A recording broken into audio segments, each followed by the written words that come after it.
María Luisa.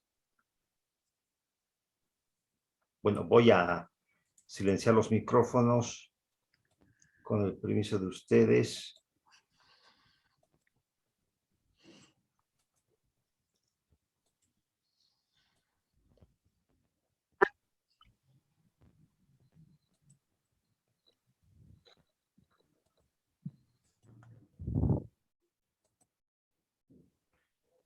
Queridas hermanas y queridos hermanos, un saludo fraterno para todos los presentes.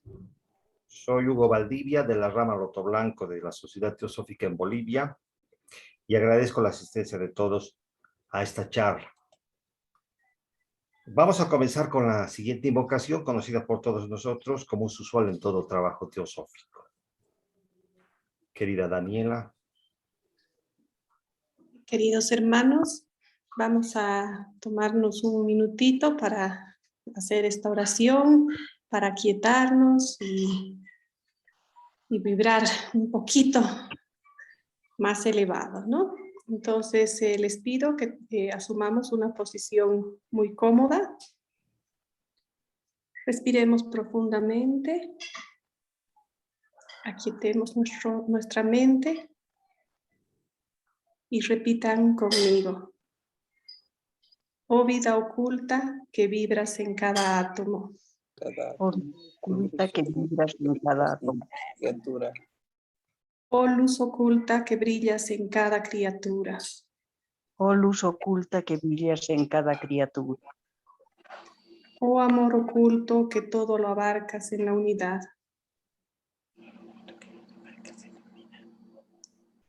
Que cada ser que se sienta uno contigo sepa que por lo tanto es uno con todos los demás.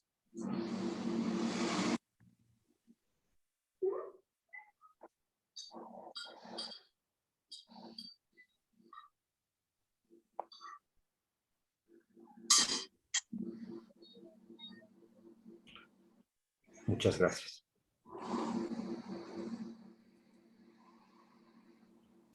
Pongo a su consideración en esta oportunidad este tema complejo y apasionante. Voy a presentarles un análisis personal de la sección 4 del tomo 2 de la doctrina secreta que se titula Caos, Teos, Cosmos, tanto desde el punto de vista teosófico como desde el punto de vista de la ciencia. Dice la señora Blavatsky en Isis Simbelo, tomo 1. El universo es la combinación de miles de elementos y sin embargo es la expresión de un solo espíritu. Un caos para los sentidos, un cosmos para la razón. Y en esta frase resume todo lo que está contenido en la manifestación, tal como es un cosmos y tal como nosotros pensamos que es un caos. Los temas que veremos brevemente son introducción al tema general, desde el caos surge un orden nuevo, un breve análisis personal de la sección 4 del tomo 2 de la doctrina secreta, y a continuación algunos conceptos actuales que son la teoría del caos y la geometría fractal. Comencemos. Introducción. Desde el caos surge un orden nuevo. El misterio de caos, teos y cosmos es un tema que preocupó seriamente a todas las antiguas civilizaciones. Es el fiat lux bíblico de las religiones judeocristianas. Es Marduk luchando contra el dragón Tiamat en la religión babilónica. Es Atum surgiendo de las aguas inmateriales de Nun como un obelisco en la cosmogonía heliopolitana egipcia. Es Tot ordenando las 4 dobles serpientes y ranas, potencias del caos en la cosmogonía egipcia de Hermópolis, etcétera, etcétera. En todas hay un caos que es necesario vencer, sobrepasar, ordenar, matar, para con él formar la naturaleza entera, pues en ella se refleja la faz de los dioses, que es siempre un cosmos de orden y armonía. Este misterio de caos, teos y cosmos se repite desde lo infinitamente grande a lo infinitamente pequeño. La semilla, con su propio orden implícito, devora la tierra caos que la rodea para crear el árbol de la vida, con sus nuevas floraciones, frutos y la promesa de nuevas semillas. Al alimentarnos, debemos romper las cadenas proteínicas de los alimentos, que son su propio orden implícito. No podríamos asimilar los alimentos de otro modo, pues traen un orden diferente del nuestro. Y de ese caos proteínico, asimilamos esa materia para que forme parte del orden vida de cada uno, con la llave de nuestro propio código genético. En la alquimia, el plomo corresponde al caos, del cual debemos crear el oro de la perfección luminosa. Nuestros conceptos viejos y anticuados y obsoletos deben ser hechos pedazos antes de estudiar una nueva comprensión.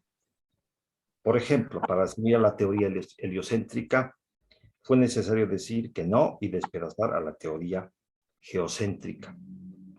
Como demuestra Thomas Kuhn en su libro Estructura de las revoluciones científicas, todo nuevo paradigma crece a expensas de la muerte del anterior y alimentándose de él. El antiguo paradigma no quiere ceder fácilmente su puesto, pues la inercia es el poder por excelencia del caos. Y lanza zarpazos y dentelladas, pero finalmente el orden viejo ya no es tal. El orden viejo se convierte en el caos que debe vencer un orden nuevo. A veces observamos esto en las situaciones vitales más insospechadas. Por ejemplo, cuando tras el atentado a las Torres Gemelas, un altavoz repetía que todos se quedasen en donde estaban, era evidente que ese orden viejo estaba en contradicción con el impulso de supervivencia de los que no se conformaron, que se organizaron en un orden nuevo para salir del lugar. Cuando un barco naufraga, un orden se hunde, pero pequeñas semillas de un orden nuevo. Las barcas sobreviven. Toda la legislación, usos y costumbres del barco deben ser adaptados o sustituidos a la nueva situación, pues ahora son inútiles. El Dalai Lama, exiliándose del Tíbet por la amenaza china, les decía a los monjes que lo recibían en los monasterios por los que pasaba, que había que simplificar el protocolo y el ceremonial. Había que crear un nuevo orden, pues el viejo en esta situación vital era ya caótico e inservible. Napoleón, elevándose por encima de las ruinas del caos generado por la Revolución Francesa y el terror de Robespierre, creó una nueva nobleza de méritos, ya no de sangre, y se vio obligado a escribir un nuevo protocolo de rectos usos y costumbres, diferente del de la nobleza abolida, pero inspirado en los mismos eternos principios de la cortesía, que tan perfectamente formularon los clásicos. Un Séneca, por ejemplo, que es en verdad el cosmos de las relaciones humanas. Cuando Hegel planteó la dialéctica, tesis, antítesis, síntesis, evocó, pero también adulteró en cierto modo el primitivo concepto de caos, teos y cosmos, que no es tan pendular, tan de revolución y contrarrevolución. Es mucho más evolutivo.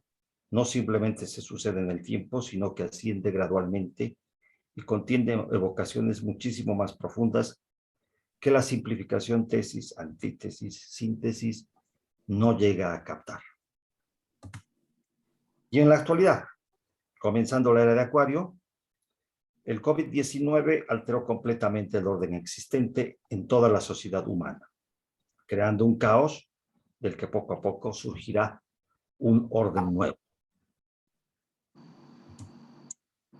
En forma general, la ciencia sostiene que todo se mueve en el caos y hace un orden nuevo desde el caos. Me refiero a la entropía, que es el grado de desorden y de caos que existe en la naturaleza. Es el segundo principio de la termodinámica, que puede definirse como el desorden inherente a un sistema. Este principio establece que a cada instante el universo se hace más desordenado. Hay un deterioro general e inexorable hacia el caos. Existe una tendencia de las cosas a desgastarse y a agotarse. Los edificios se derrumban, la gente envejece y las costas se erosionan. Los recursos naturales se agotan y todo se desmorona. La vida es una lucha contra la entropía misma. Pero ya la teosofía nos enseñó que todo lo que nos rodea es maya y que debemos practicar el desapego. Por otra parte, el orden es una condición necesaria de todo lo que la mente humana desea comprender. Por ejemplo, una pintura se dice que es ordenada cuando un observador puede captar su estructura general y la ramificación de la estructura con algún detalle. O sea, necesitamos el orden para comprender. Tras esta introducción, vamos a pasar a analizar brevemente la sección 4 del tomo segundo de la doctrina secreta, que se titula Caos, Teos y Cosmos.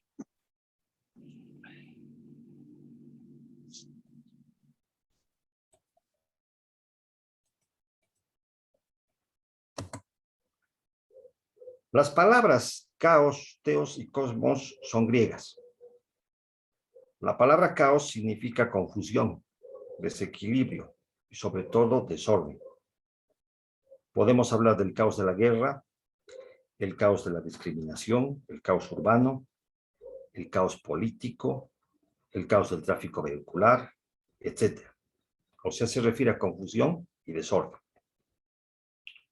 La palabra teos significa Dios, pero puede interpretarse como de los dioses o relativo a los dioses o a algo que es divino. Por ejemplo, la palabra teosofía se interpreta como sabiduría divina y no precisamente como la sabiduría de Dios. La palabra teos también se puede interpretar como inteligencia, como veremos más adelante. Y la palabra cosmos significa orden y organización. Es el universo visto como un sistema ordenado o armonioso. También denota el espacio exterior a la Tierra. Podemos interpretar que la doctrina secreta va a referirse al caos como al desorden y desorganización aparentes al principio de la manifestación, que posteriormente se convertirán en un orden y organización perfectos cuando lleguemos a la etapa de cosmos. Y esta transformación de caos a cosmos solo es posible gracias a la intervención de Teos, que en realidad siempre ha estado presente, aún antes de caos. Teos comprende la intervención y participación de lo divino, la ideación cósmica y las jerarquías inteligentes que dirigen el proceso evolutivo de un universo, de un sistema solar o de un planeta. La doctrina secreta nos habla de los días y de las noches de Brahma, que son Manvantara y Pralaya, los periodos activos y los periodos de reposo relativos del universo, y nos dice que son infinitos, pues nunca habrá un Manvantara último en la eternidad. Por tanto, podemos decir que Teos está siempre presente en la eternidad, antes de caos y después de cosmos, y en medio de ambos. Como veremos más adelante, existe un orden subyacente dentro del caos, y es Teos precisamente quien se lo da. En el texto de la doctrina secreta, las palabras caos, teos y cosmos están separadas por 2 puntos. En matemáticas, el signo de los 2 puntos expresa proporcionalidad. La proporcionalidad es la circunstancia en la que 2 magnitudes, que en nuestro caso son caos y cosmos, se mantienen entre sí una razón o cociente constante, que es teos. Podemos decir que las variables caos y cosmos son proporcionales. Un cambio en caos va a corresponderse con una variación en cosmos, siempre en la misma proporción. Por tanto, en el plan divino o ideación cósmica, está previsto a qué cosmos, a qué clase de cosmos va a llegar la evolución de caos. O sea, esta evolución está programada y se ejecuta por medio de teos. El orden resultante en cosmos será proporcional a la actividad ejecutada por teos en caos. El signo de los 2 puntos también significa escala. Una escala es la relación matemática que existe entre las dimensiones representadas en un dibujo, ya sea un mapa, un plano, un esquema, y las dimensiones reales del objeto dibujado. En los planos, la escala usual es 1, 2.100, que se lee 1 a 100, lo que significa que 1 centímetro del plano equivale a 1 metro de la construcción real. De acuerdo a esto, podemos especular que caos y cosmos se encuentran a escala en el grandioso resultado final evolutivo. 1 centímetro de caos podría ser 1 metro de cosmos. A nivel evolutivo de Purusha, que es el hombre en su evolución a través de las razas raíces y de las rondas planetarias, podemos interpretar la secuencia de caos, teos y cosmos como la rueda de Samsara, con su ciclo de renacimientos, vida y muerte, correspondiendo a caos. Nuestro esfuerzo espiritual y el aprendizaje vida tras vida, correspondiendo a teos. Y el nirvana, hasta después del Mahapralaya, correspondiendo a cosmos. En mi vida personal, mi desorden y desorganización es mi caos personal. Mi inteligencia y esfuerzo son mi teos personal, que me llevarán a mi orden y organización, que constituyen mi cosmos personal. Si pongo poca inteligencia y esfuerzo, obtengo poco orden y organización. Si pongo más inteligencia y esfuerzo, obtengo más orden y organización. Y finalmente, el mejor resultado que obtenga estará en función al mejor teos de inteligencia y esfuerzo que aplique. Como siempre, es una decisión personal. Vemos la secuencia de caos, teos y cosmos en la construcción de una casa. Caos corresponde al desorden de los materiales de construcción y toda la aparente confusión inicial.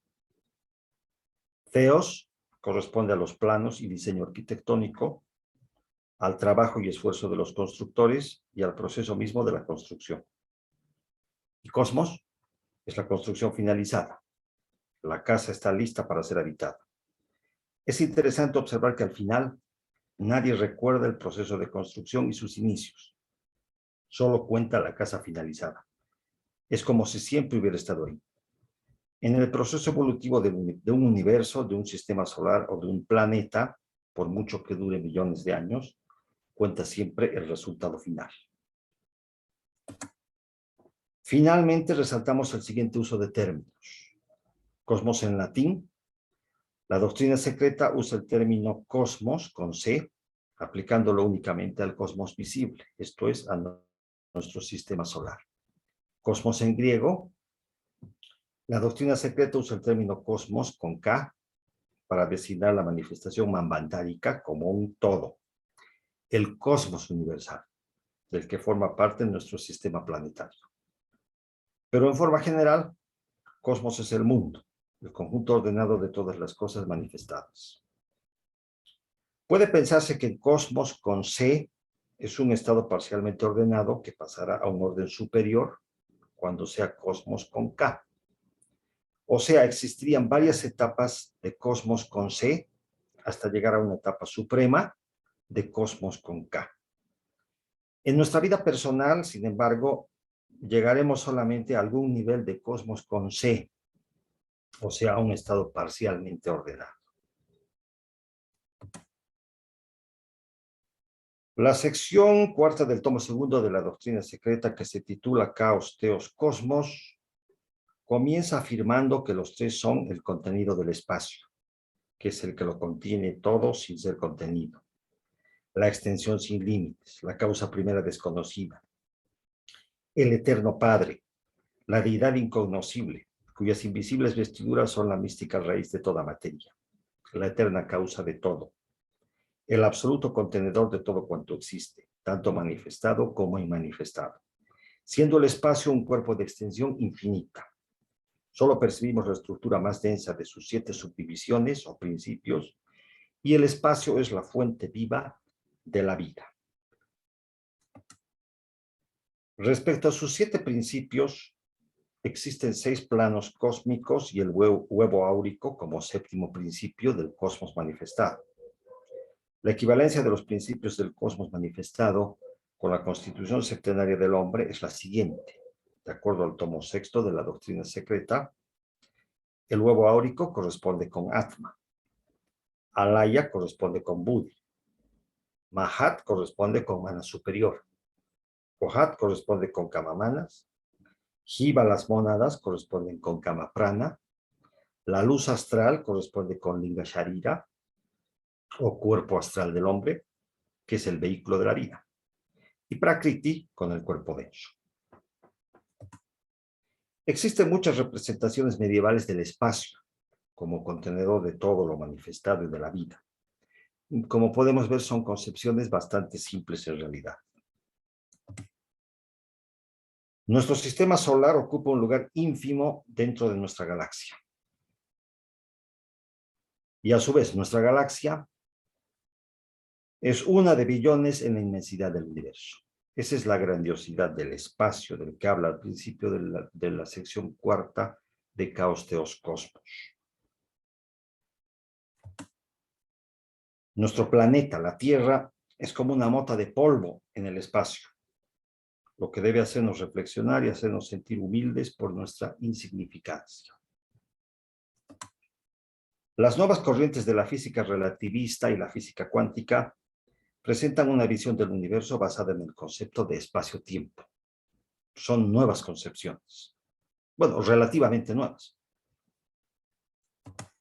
Podemos concluir que el espacio es el escenario en el que se representa la manifestación. El escenario de un teatro donde se desenvuelve caos, teos y cosmos, como dice el inicio de la lectura. Continuando con la sección 4. No estoy leyendo todo el párrafo, sino simplemente el resumen. Les ruego, o sea, mi interpretación, les ruego lo lean ustedes en sus casas, si no nos vamos a extender demasiado. Continuando, nos dice que el caos y el espacio contenían a todos los elementos en su estado rudimentario, indiferenciado. Y en los siguientes párrafos, la señora Blavatsky hace referencia a la Akasha, al éter, también al éter de la ciencia, o sea, de la ciencia del siglo XIX, ¿no? Y a la luz astral. Analicemos estos términos. Isaac Newton fue un gigante de la ciencia. Estableció la ley de la gravitación universal y con sus simples ecuaciones fue posible llegar a la Luna en vehículos cohetes tripulados. Entre otras cosas, se dice que fue Isaac Newton quien impulsó la teoría del éter de la ciencia. Con las teorías de Newton, la ciencia pudo darnos una explicación del movimiento de los planetas de nuestro sistema solar. Newton concibió el universo como una máquina de relojería, o sea, de los relojes de su época, que funcionaban dándole cuerda y con engranajes que hacían girar unos a otros, en sincronización. Según la concepción de Newton, todo el universo y todo lo que había en el universo eran maquinarias perfectas. Esta concepción de Newton impregnó todas las disciplinas científicas, incluso hasta nuestros días, ya que, por ejemplo, en la medicina se sigue considerando al cuerpo humano como un mecanismo para las cirugías o en el tratamiento con pastillas o inyecciones que funcionan en base a reacciones químicas en esa maquinaria humana. En la concepción de la maquinaria perfecta del universo de Newton, no hay lugar para el caos. No existía el caos. Bueno, y el calor y la luz se transmitían a través de esa sustancia que era el éter. El diccionario de Webster del siglo XIX definía así al éter de la ciencia. El éter es un medio hipotético de gran elasticidad y extrema sutileza que se supone llena todo el espacio, sin exceptuar el interior de los cuerpos sólidos, y es el medio de transmisión de la luz y el calor. Esto es lo que sostenía el éter de la ciencia. Y era la verdad aceptada por la ciencia en la época de la señora Blavatsky. Pero en 1905, el genial Albert Einstein, en su ensayo Éter y Relatividad, demostró que el éter de la ciencia no existe. Predijo que los rayos de luz se curvan y no siguen una trayectoria recta. Aprovechando un eclipse se realizaron fotografías, mediciones y pruebas, y los resultados fueron los que predijo Einstein. La teoría del éter de la ciencia se desechó desde entonces y ya no se la toma en cuenta. Bueno, estaba vigente en la época en que la señora Blavatsky escribió la Doctrina Secreta 2, ¿no? Acerca del éter, el otro éter, ¿no? Que puede llamarse también el éter de los ocultistas, podemos decir que es el cielo luminoso. Enseguida vamos a ver por qué, pero así simplemente el cielo luminoso. Es un agente semimaterial y fenomenal, es una fuerza sustancia siempre activa. La doctrina secreta nos dice que el éter será visible en el aire a fines de la cuarta ronda y se manifestará plenamente en la quinta ronda. Nos dice también que el éter es el revestimiento de la akasha, en la forma o cuerpo más grosero de la akasha. Del aéter, palabra griega, podemos decir que es el aliento del alma universal, el quinto elemento, la síntesis de los otros cuatro. Es el caos primitivo que contiene en sí mismo los gérmenes universales que llamarán a la existencia, a la materia y a la vida, a la fuerza y a la acción. Es la verdadera quinta esencia de toda posible energía. El agente universal al cual se deben todas las manifestaciones de la energía en los mundos material, psíquico y espiritual. Finalmente nos dice que el éter es el akasha. Para éter destacamos la palabra revestimiento y para aéter destacamos la palabra energía. En esta figura vemos varios globos en ascensión. Los globos se mueven y están contenidos tanto en el éter como en el aéter. Y todo el conjunto está compenetrado por akasha. Enseguida vemos qué es akasha. Akasha es la sutil esencia espiritual y la sustancia viva primordial que llena y penetra todo el espacio. Es el mismo espacio en cierto sentido, sus principios sexto y séptimo a la vez. O sea, el huevo áurico o atma y alaya o buddhi. Eso viene a ser, de ahí surge akasha, como vimos hace un momento en el esquema de la señora Blavatsky. Akasha es el alma universal, la matriz del universo de la cual ha nacido todo cuanto existe y es la causa de existencia. Toda cosa de la naturaleza es akasha condensado, habiéndose hecho visible por el cambio de su estado supraetéreo en una forma concentrada y tangible. Los tattvas, o sea, los cuatro elementos, derivan de akasha tattva y viven y obran en él. Todas las formas e ideas del universo viven en akasha. Finalmente, akasha es anima mundi en el plano superior y la luz astral en el plano inferior. Si organizamos todo esto en un gráfico, tendríamos esto.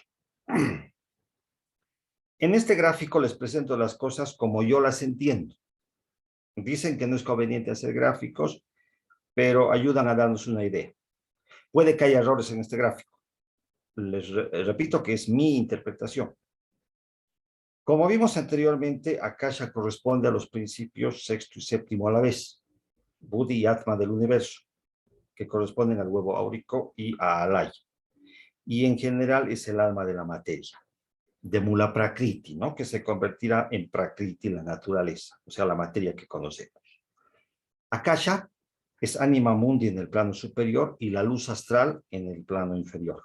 Pero en general este anima mundi se intensifica en la parte superior, pero esta alma llena completamente el espacio, no solamente en la parte superior.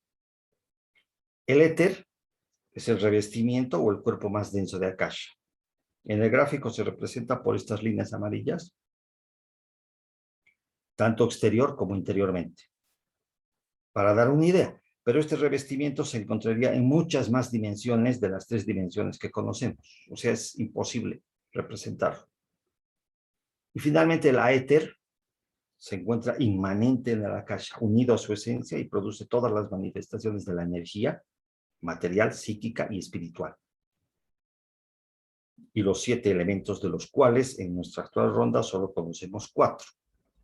Por todo esto dice la doctrina secreta que la éter fue antropomorfizado como una deidad creadora universal. Akasha en conjunto es fuego viviente, el espíritu de la luz, y correspondería a Teos. Hay un tema que nos falta tocar de estos componentes de Akasha, que es la luz astral. La luz astral conserva el carácter de la forma de minerales, plantas, animales, hombres, etc., y constituye el medio para la transmisión del pensamiento. Y sin este medio, ningún pensamiento podría ser transmitido a distancia. Eliphas Leví denomina la luz astral como la gran serpiente y el dragón, del cual se irradia sobre la humanidad toda mala influencia. Pero la luz astral no emite nada más que lo que ha recibido, siendo simplemente los efectos de las causas producidas por los hombres. Los resplandecientes moradores de la luz astral, ya se llamen espíritus de luz o espíritus de tinieblas, no son los que producen el bien o el mal, sino que la humanidad misma es la que determina la inevitable acción y reacción en el gran agente mágico que es la luz astral. Así, para el profano, la luz astral puede ser Dios o diablo. La luz astral es el archivo de la memoria del gran mundo, el macrocosmo, y también el archivo de la memoria del pequeño mundo, el microcosmo, o sea, el hombre, que por este archivo puede recordar sucesos pasados. Este archivo de las memorias del macrocosmo y del microcosmo es conocido como los registros akáshicos, en donde está registrado todo cuanto sucedió en nuestra evolución, las razas raíces y todos los acontecimientos de nuestro universo y también de otros universos. También están registrados los sucesos y vivencias de otras encarnaciones nuestras a nivel personal. Dice la señora Blavatsky que aunque echemos el cerrojo a nuestra puerta para no ser vistos por nadie, todo lo que hagamos en nuestra habitación a solas queda registrado en la luz astral, ahí en el registro akáshico. Continuando con la sección cuarta. Dice aquí que según Platón, la deidad más elevada misma fue la que construyó el universo en la forma geométrica del dodecaedro. Dice también que todos los elementos cósmicos, tales como el fuego, el aire, el agua y la tierra, participan de las cualidades y defectos de sus primarios, y ellos son los dioses inmortales que dan nacimiento y vida a todo. Estos dioses inmortales que dan nacimiento y vida a todo, o sea, el aéter y los 4 elementos, se encuentran sintetizados por los sólidos platónicos, que son el tetraedro de 4 lados triangulares que representa el fuego, el octaedro de 8 lados triangulares que representa al aire, el hexaedro de 6 lados cuadrados que representa la tierra, el icosaedro de 20 lados triangulares que representa el agua, y el dodecaedro de 12 lados pentagonales que representa al aéter. Se dice que el dodecaedro es la cumbre de las geometrías, y la lectura dice que la deidad construyó el universo en la forma del dodecaedro. Podemos especular que los universos en su ascensión y en su evolución, o sea, en su evolución van ascendiendo por los lados de un inmenso dodecaedro cósmico, desde la base hasta la parte superior. Existirían, por tanto, infinidad de universos, los multiversos que propone la ciencia actual con la teoría de las cuerdas. Pero esto ya fue enunciado por Platón hace 2300 años. En esta figura que me llamó mucho la atención, podemos ver la relación de los sólidos platónicos con los chakras. El hexaedro, tierra, corresponde al chakra raíz. El icosaedro, agua, corresponde al chakra sacro. El tetraedro, fuego, corresponde al chakra plexo solar. El tetraedro también, como amor, corresponde al chakra del corazón. El dodecaedro, aéter, corresponde al chakra del tercer ojo. El octaedro, aire, corresponde al chakra de la garganta. Y finalmente la esfera, luz, corresponde al chakra corona. Me parece que esa sería la correspondencia correcta. Podríamos especular que el dodecaedro correspondería a cosmos con C y la esfera correspondería a cosmos con K. El dodecaedro correspondería a los universos con un orden parcial, cosmos con C, y la esfera correspondería a los universos con un orden perfecto, cosmos con K. Nuestro universo, nuestro mundo es un cosmos con C, porque no es un orden perfecto. En forma general, la doctrina secreta se refiere a la esfera o rueda como representación de la manifestación de toda la simbología esotérica, como el Ouroboros, por ejemplo, con todos sus significados. Giordano Bruno, a quien recordamos en la Sociedad Teosófica, dijo que ni la Tierra ni el Sol son el verdadero centro del universo, que el centro está en todas partes y su circunferencia en ninguno. Si aplicamos rigurosamente este concepto oculto, pienso que efectivamente, si nos consideramos cada uno como centro del universo, efectivamente lo somos. Cada uno de nosotros es centro del universo. O sea, tú, yo, todos nosotros, cada uno, seríamos centro del universo, de acuerdo a esta concepción. Continuando con la sección cuarta, nos dice que los arquitectos y los constructores son una jerarquía superior que forman la manifestación en todos sus niveles. El teos colectivo. Vimos anteriormente que teos en griego significa concretamente Dios. En el tomo primero de Isis sin velo, nos dice la señora Blavatsky, lejos de nosotros el intento no ya de blasfemia, sino ni siquiera de irreverencia contra el divino poder, por el que existen todas las cosas visibles e invisibles, y ante cuya majestad y perfección absoluta se abisma la mente.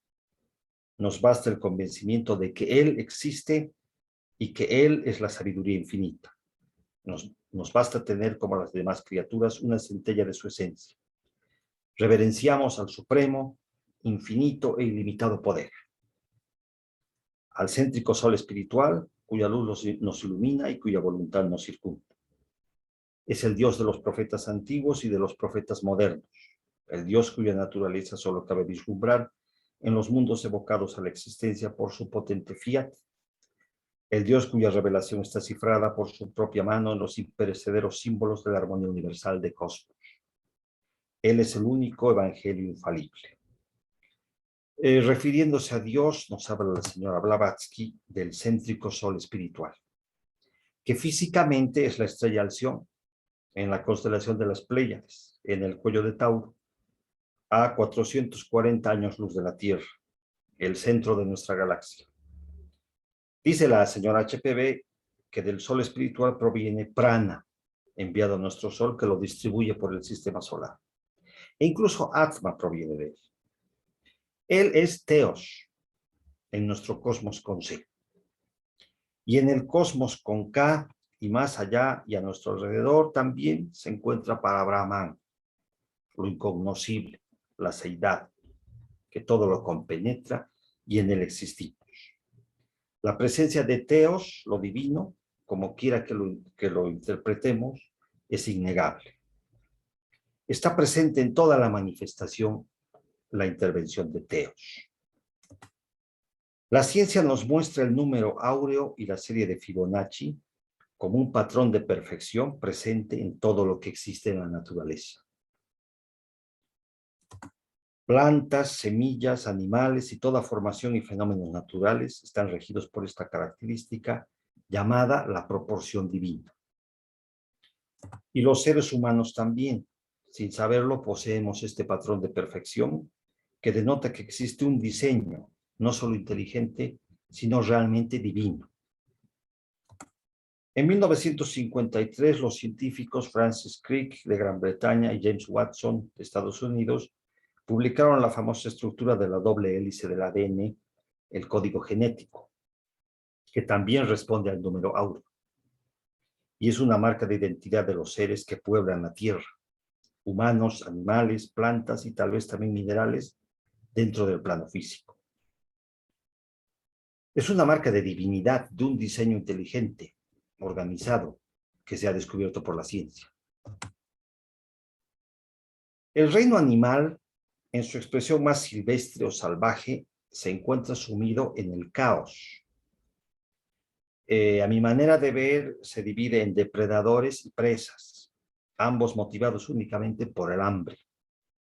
Ya sea en las junglas, selvas, en el fondo del mar, los grandes se comen a los pequeños.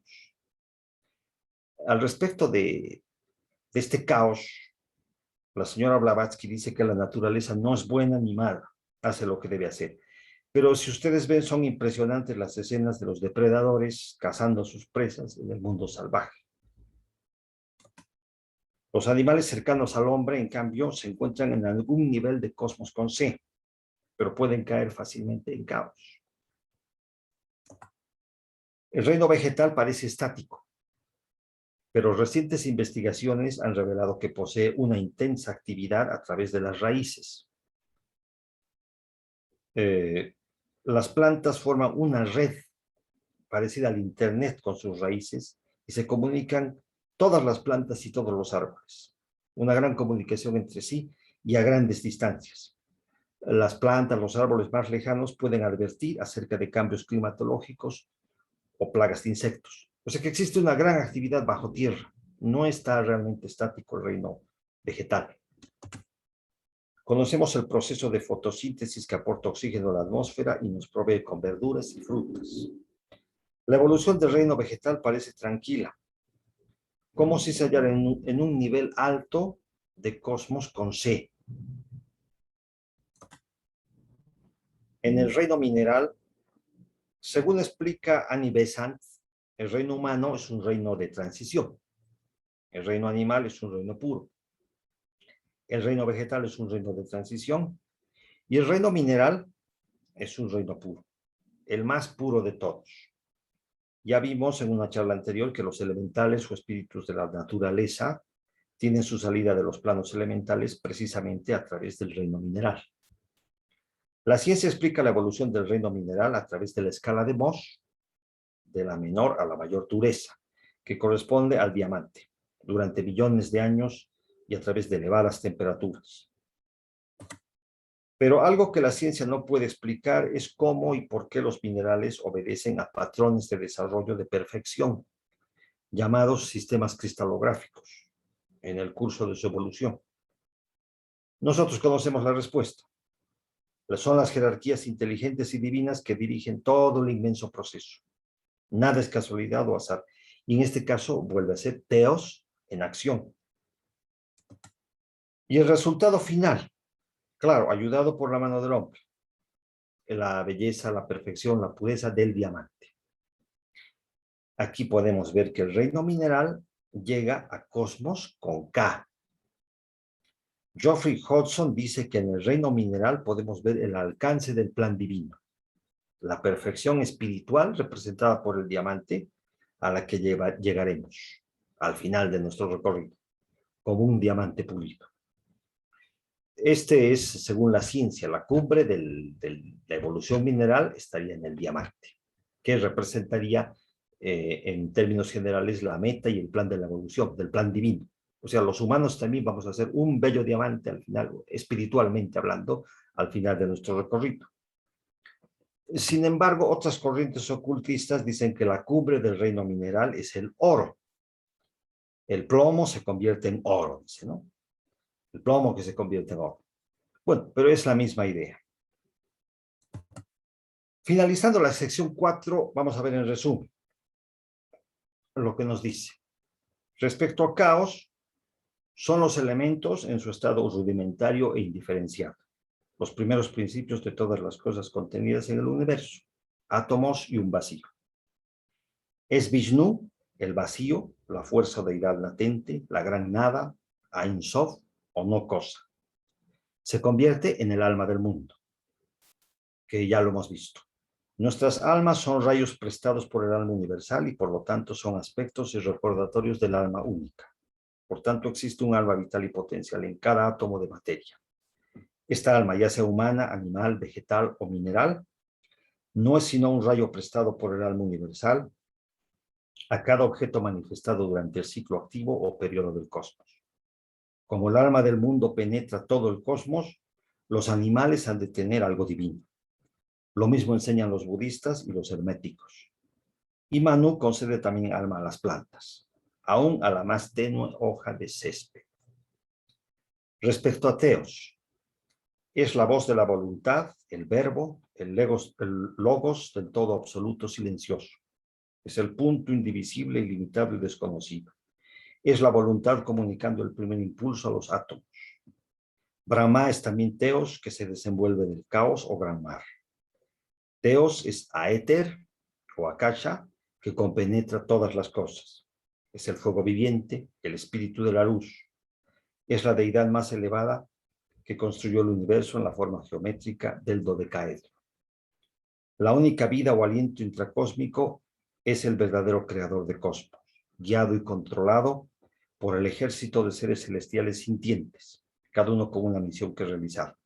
Los llamados Dayan Johans o ángeles, y son mensajeros en el único sentido de que son los agentes de karma. Theos es la presencia de la deidad dentro de la mota más pequeña de substancia. No significa que cada arbusto, árbol o piedra sea Dios o un Dios, pero sí que cada partícula del material manifestado del cosmos pertenece a y es la sustancia de Dios. Y cosmos es el mula prakriti o para Brahman que oculta este punto absoluto. Cosmos es el hijo teniendo por padre y madre respectivamente al pensamiento divino y a la materia. Es la idea surgiendo del logos, revistiéndose de materia y tomando existencia real. Las enseñanzas secretas con respecto a la evolución del cosmos universal no se pueden dar, ya que no podían ser entendidas ni por las mentes más elevadas. Y parece que son muy pocos los iniciados, incluso entre los más grandes, a los que se les permite especular sobre este tema. Además, los maestros dicen abiertamente que ni siquiera los más altos de Dayan Johans alguna vez han penetrado los misterios más allá de esos límites que separan los miles de millones de sistemas solares de nuestro Sol central. Y contrastando Cosmos con C y Cosmos con K. Cosmos con C es el mundo concreto de formas aparentemente fragmentadas. Es nuestro sistema solar. Es finito, impermanente y automodificable. Está construido y gobernado por los espíritus siderales y planetarios. Es el huevo periódico de nuestro mundo, inmaculado pero mundano. Es la gran alma universal periódica, Mahabodhi, que contiene múltiples aspectos del alma universal una. Son las percepciones y fenómenos visibles después de una noche de Brahma, del Pralaya. Se encuentra en el espacio y en el tiempo.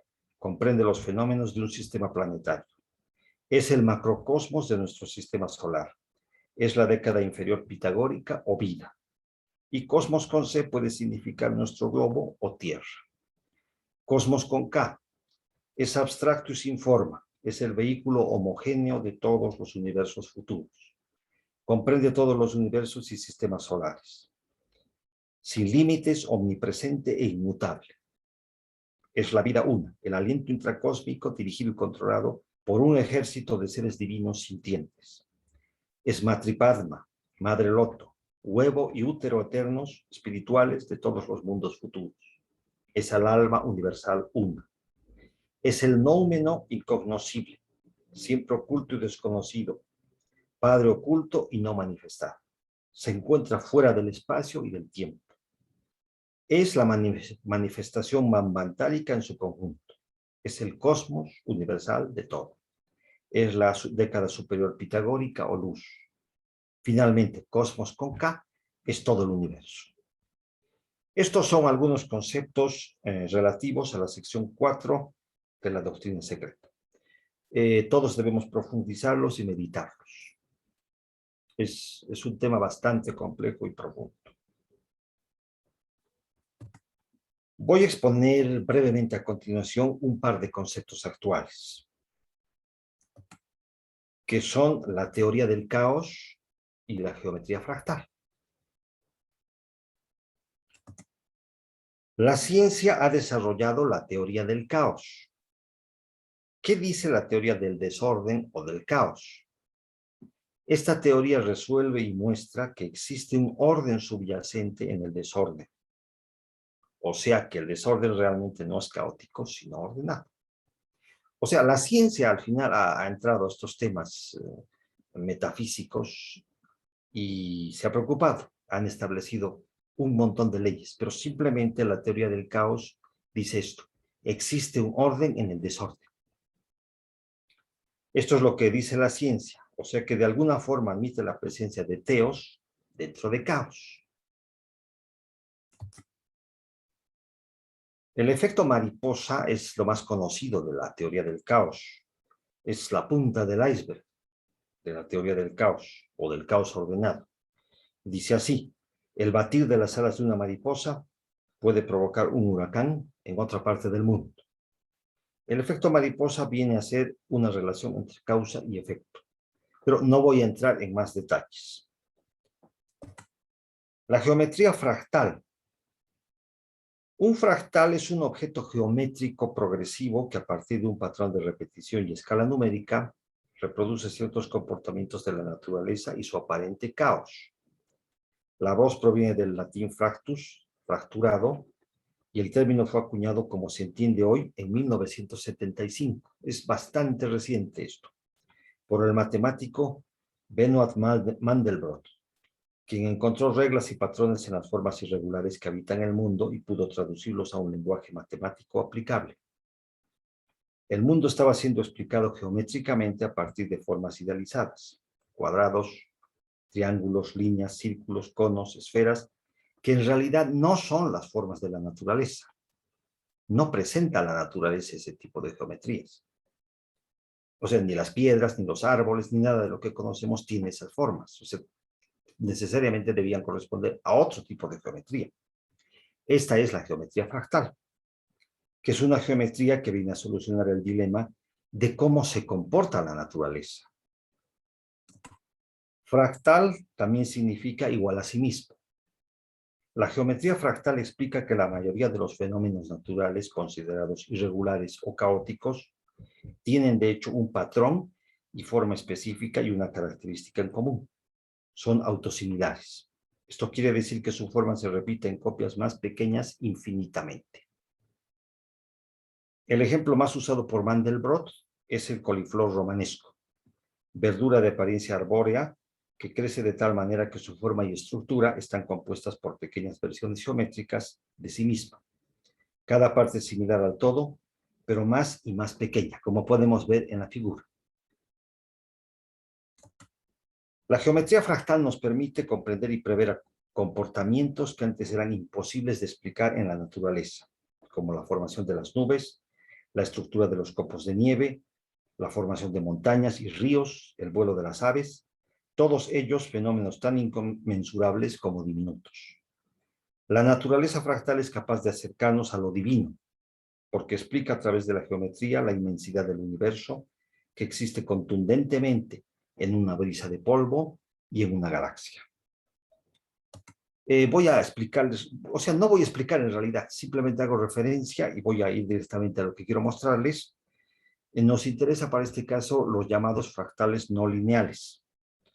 Los fractales no lineales son aquellos que están formados por números complejos. Debido a esto se les designa con el término de caóticos. Un número complejo es un número que tiene una parte real y una parte imaginaria. La parte imaginaria está designada por esta letra I, que equivale a raíz cuadrada de menos 1. No voy a entrar en detalles, pero ese es el número imaginario. Los fractales son generados por computadora y son creados por el hombre, ¿no? El ejemplo clásico es el conjunto de Mandelbrot, que se define por las ecuaciones que vemos aquí, que pueden tener infinitos valores. Bueno, se asigna un valor a los límites de los números reales y los números complejos en la ecuación, y aparte se le asigna el valor de un color a cada píxel de la computadora. Ustedes saben que los televisores y las computadoras tienen pequeños cuadraditos que estamos viendo aquí, que son los píxeles.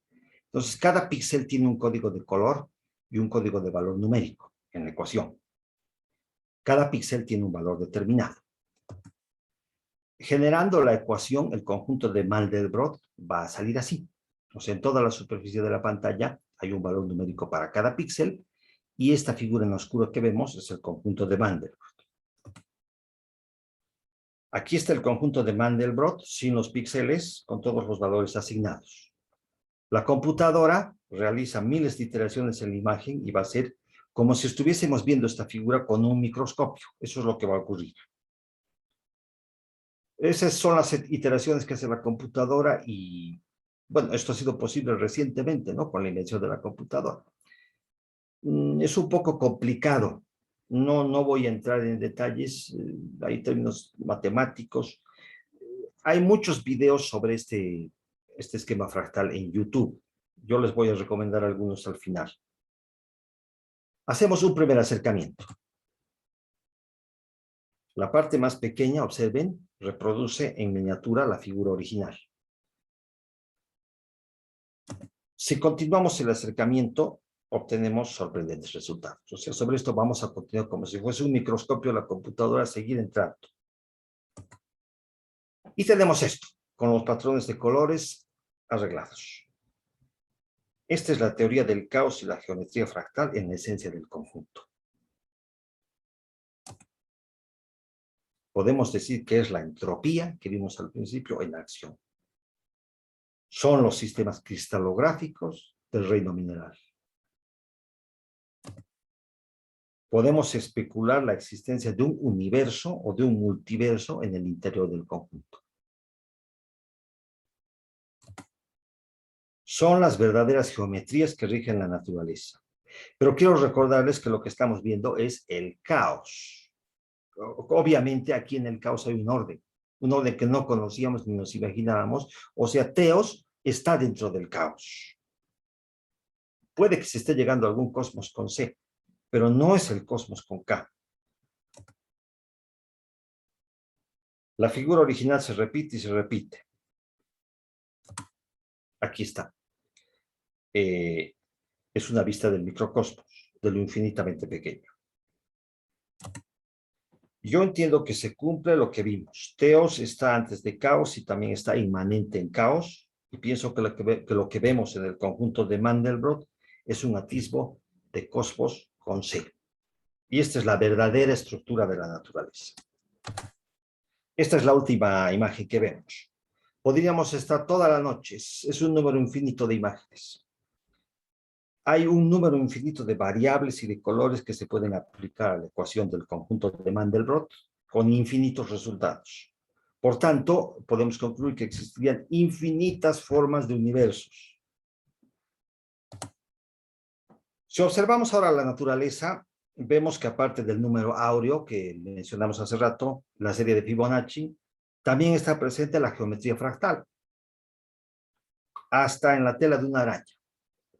Esa es la verdadera geometría de la naturaleza. Este es el caos que nos rodea. Pero vean, hay un conjunto ordenado en su interior. Hay un orden establecido dentro del caos. Yo creo que se está cumpliendo el caos teos. En el siglo XIX estas cosas eran impensables. Ahora en el siglo XXI es que se puede apreciar estos tesoros ocultos gracias a las computadoras. Sinceramente sospecho que la señora Blavatsky conocía estos secretos. ¿Y cuántos más secretos que ni sospechamos? La doctrina secreta pienso que no fue escrita para el siglo XIX, ni para el XX, tal vez ni para el XXI, sino para el futuro, para el momento que los hombres puedan realmente entenderla. Es para reflexionar mucho. Quiero compartir esto más con ustedes. Me llamó mucho la atención. En las iteraciones que realiza la computadora, con cientos de resultados, me llamó la atención esta secuencia, que yo la relaciono con el karma. Es un poco exagerada la secuencia en su resultado final, pero creo que da una idea de hasta dónde llega o hasta quién puede llegar que ni sospechamos el efecto de la causa que generamos. Esta idealización, si genera un karma positivo, correspondería a un cosmos con C. Y si genera un karma negativo, pienso que correspondería al puro caos. Comienza con la interacción entre dos personas. O sea, vamos a suponer que estos dos puntos son dos personas. Aquí, o sea, hay alguien que está provocando un karma de alguna naturaleza. Puede extenderse pueden participar 3 personas, o sea, puede extenderse a 3. O a más, y así sucesivamente. O sea, ya estas mismas 4 personas pueden continuar propagando esa causa, que algún rato va a tener un efecto. Entonces, vean lo que ocurre.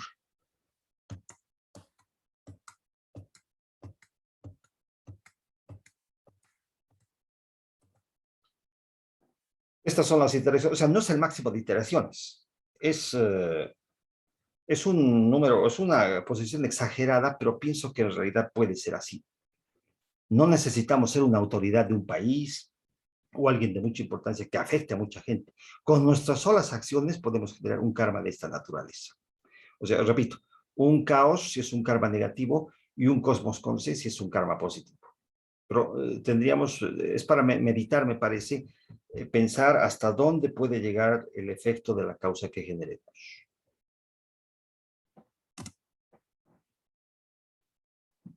Pienso que el misterio de caos, teos y cosmos está siempre presente en el universo y en nuestra vida personal. Y debemos poner siempre todo nuestro esfuerzo para lograr el mejor teos personal que podamos en todo momento. Ya que si lo pensamos, caos y orden y caos, ¿no serán en el fondo las dos caras de una misma y maravillosa moneda? Muchas gracias, queridos hermanos. Pueden abrir los micrófonos quienes deseen hacer preguntas o aportes. Críticas también son bienvenidas. Gracias. Gracias, gracias, Huguito. Entonces, adelante con las preguntas. Pueden abrir sus micrófonos, por favor.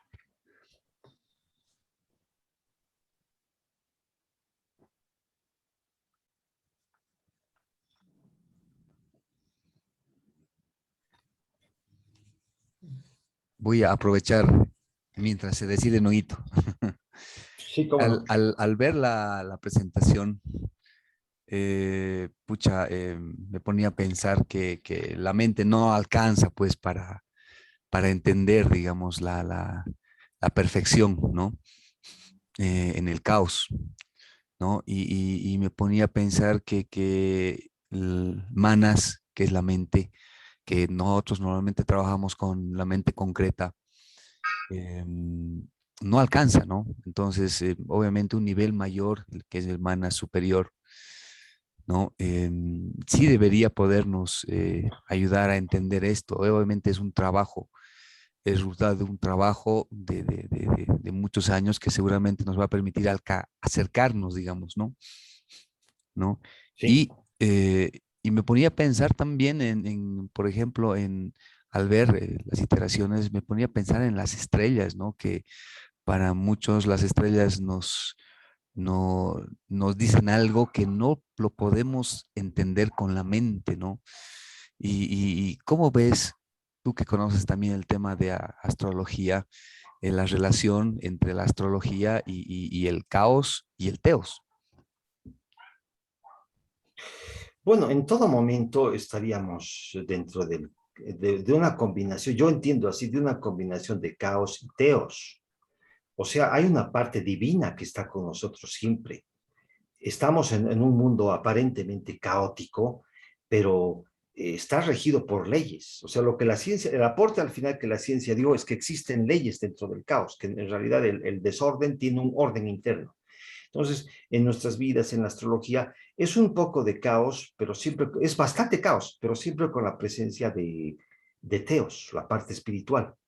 Ese es lo más rescatable y claro, la señora Blavatsky nos explica a un nivel cósmico, ¿no?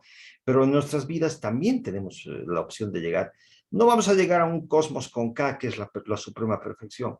A un nivel de cosmos con C vamos a llegar a organizar nuestras vidas. Mientras más teos, que es nuestro esfuerzo, nuestra inteligencia y nuestra parte espiritual, pongamos en el empeño. No sé si he contestado tu pregunta. Sí, sí, en cierta forma. ¿Y qué pasaría con la mente universal? ¿Sería teos o Es teos. cosmos con K?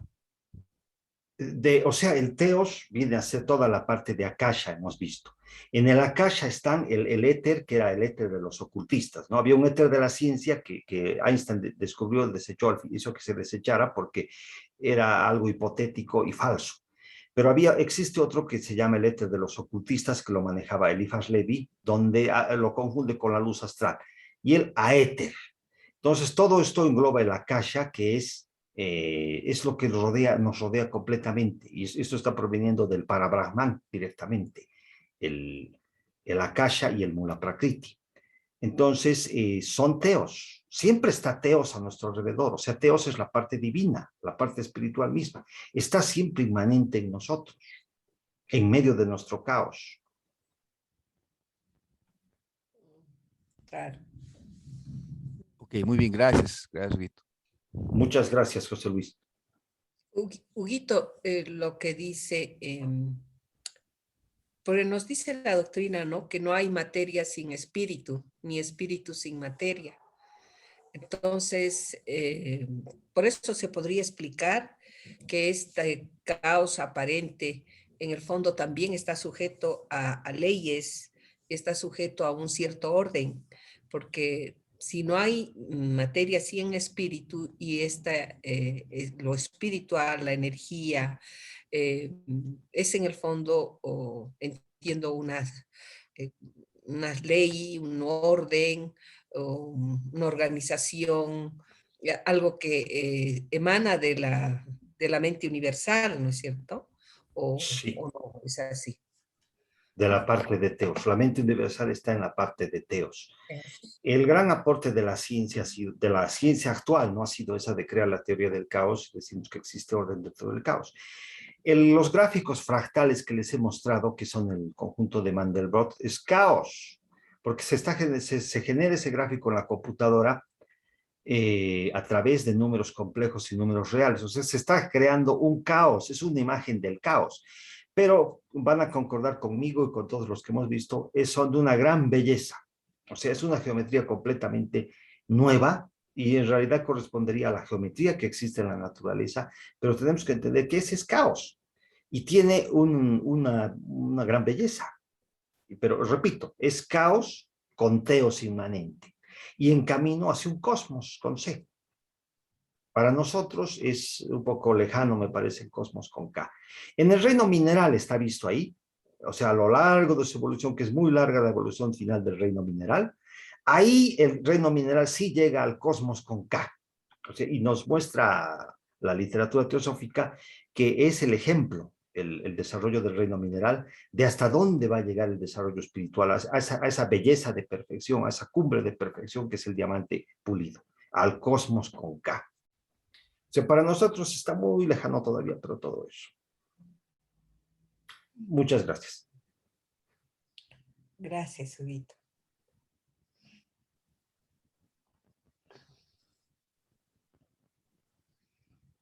¿Alguien más? No sé si desea hacer algún comentario.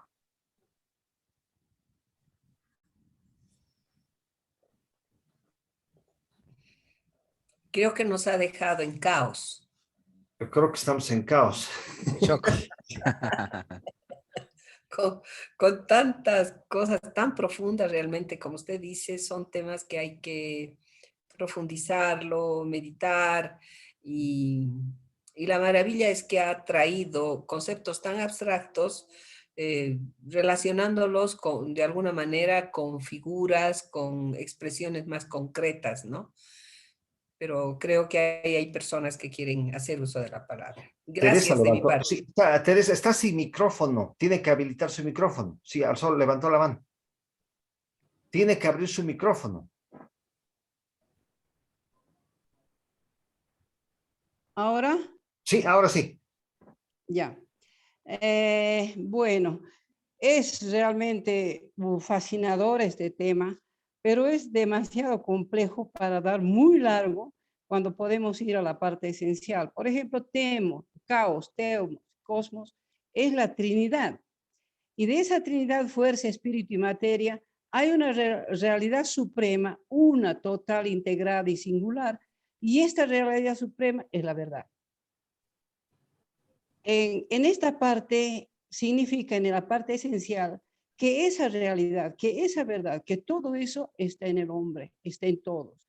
Ahora, cuando habla del caos y el orden en el universo y el desorden total, verdaderamente este universo es un desorden total, pero en ese desorden total hay perfección en todo, hasta una telaraña. Es tan bonito comprobar eso en las plantas, en todo, absolutamente en todo está la perfección. ¿Por qué? Porque Teos está pues dirigiendo todo. Y cuando nosotros nos esforzamos con perseverancia, con esmero, dedicación y sobre todo con devoción. ¿Por qué? Porque cuando ya hay devoción es completamente diferente, porque hemos comprendido la enseñanza. Entonces, de alguna manera, no voy a decir que comprendo todo, porque para comprender la doctrina secreta tendremos que llegar a la tríada superior. Entonces, cuando Buda ilumina la mente, entonces en la mente divina está todo. En el espacio es el contenedor de todo, donde existe todo. Entonces, cuando yo me conecto con eso, en realidad, aunque sea susurros susurros de sabiduría de la parte de Budi, puedo vislumbrar muchas cosas, muchas cosas. Y en esos momentos es cuando uno se queda tan fascinada con el estudio. Realmente el estudio de la doctrina secreta es lo más grande.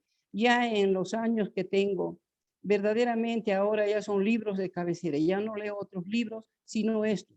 Porque para comprender nos falta mucho. Se ha hablado de muchas cosas que quisiera ahora hablar, ¿no? No se ha hablado, por ejemplo, del principio creador, Vishu, Shiva, Brahma y todas esas cosas. Lo importante es darnos cuenta que en nosotros está todo, como parte esencial, divina, está todo en nosotros. Solamente tenemos que trabajar, como ya lo he mencionado, poniendo todo nuestro interés, nuestro amor a la causa, no a la persona, no a las personalidades, sino a la causa, que es eterna, grande. Y eso nos maravilla al ver toda esa maravilla que has mostrado vos en la perfección dentro de la imperfección, dentro de este universo. Todo es caos, todo, absolutamente todo. Pero dentro de ese caos hay orden. Pero ese orden ¿de quién depende? De cada uno de nosotros, queridos hermanos. Basta porque no quiero tampoco hablar mucho. Hay muchas cosas que hablar de la voluntad, por ejemplo, hablar de la intuición. ¿Cómo vamos a llegar a todo eso? Si no es con el esfuerzo personal de cada uno. Gracias. Muchas gracias, Teresa. Sí, es un tema muy amplio. O sea, he querido hacerlo lo más breve posible porque...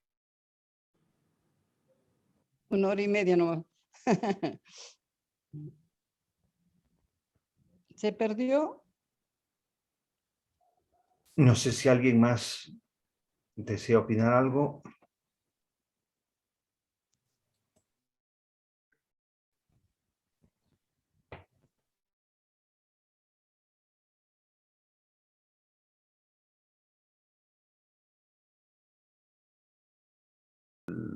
El corre-corre de cada día, la misma sociedad humana es un caos completo. Pero si nos demos cuenta, hay leyes internas que nos están llevando hacia un orden superior. Ese sería el mensaje que podría transmitir.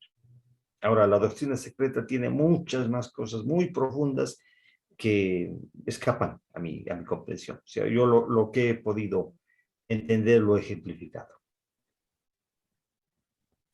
Bueno, muchas gracias, queridas hermanas, queridos hermanos. Un gusto. Muchas gracias, Hugo. Gracias, Hugo. Muy ilustrativa y sobre todo, pues nos dejaste en caos.